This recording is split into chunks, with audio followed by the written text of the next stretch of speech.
हरि गोविन्द गोकुलनन्दन गोविन्द।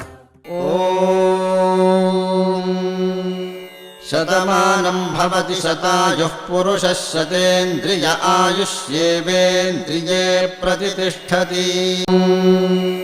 शतमानं भवति शतायुः पुरुषः शतेन्द्रिय आयुष्येवेन्द्रिये प्रतिष्ठति।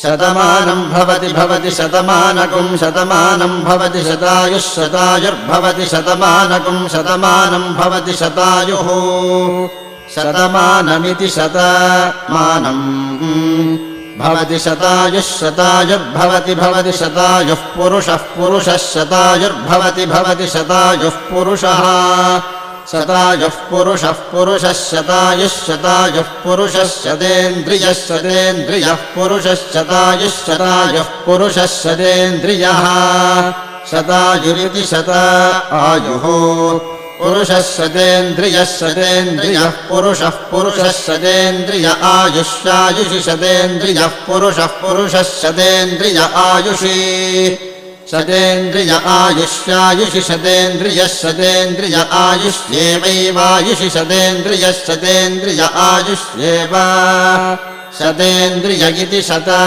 इन्द्रियः आयुष्येवैवायुष्यायुष्येवेन्द्रिय इन्द्रिय एवायुष्यायुष्